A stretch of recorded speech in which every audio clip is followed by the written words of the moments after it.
Okay, so I shot this footage back in April, I think, of 2018, and I just wanted to kind of give you some tips regards to holding your fishing rod. I know that sounds incredibly simple, but you'd be surprised how many people I see fishing in a way where they hold their rod that is literally counterproductive and will cause them to lose fish. So if you're interested and maybe you're a beginner, stay tuned. You're really going to enjoy this. Now, I'm in Connecticut. I just got off the water, and my thumb got torn to shreds. I was smoking them on weightless super flukes and jigs. They were cruising the shallows. They were full-blown pre-spawn mode. They were feeding, and I capitalized. It was a lot of fun. Must have caught over 20 bass today. It was a really nice treat. But I left my GoPro back at home in Jersey, and unfortunately, I didn't get to film that. But I'm going to give you a little tip here now via my phone. So I feel one of the most overlooked mechanical parts of fishing is how you hold your fishing rod. And not too many think of that. A lot of people worry about, what bait to throw, what's the weather going to be like, how to adjust, what rod do you pick for what lure, etc., etc., etc. Well, before you do that, you got to know how to use your tools properly. So right here, let me show you something. This right here is your average spinning rod. Now, I've seen this a lot, and I shouldn't. I'm sure a lot of you guys have. Do not hold the spinning rod like this. That's not how it goes.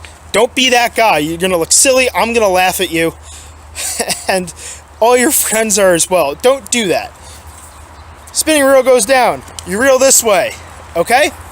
The other thing is, don't hold it like this. You have no power when you set the hook or when you're fighting a fish. And also, you can get a lot more sensitivity out of your rod if you don't hold it like this. So what I like to do, I make like a Spock signal, and I put 2 fingers on each side of the reel foot. You see that? Like that. Another thing you could do is grip it up further on the rod blank. That way your fingers are on the blank, or you could do that as well. You can still touch the blank.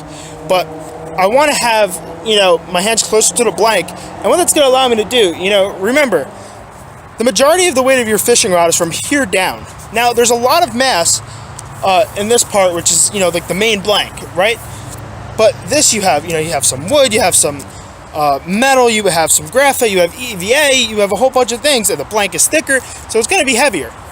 If you're holding like this, the rod's going to feel very heavy because you have a lot of mass in front of your hand, and everyone knows that if you hold a heavy object far away from you, it's going to feel heavier versus holding it closer to you. Take a 10-pound weight next time you're at the gym or whatever. Hold it out like this. It's going to be heavy and hard to hold up.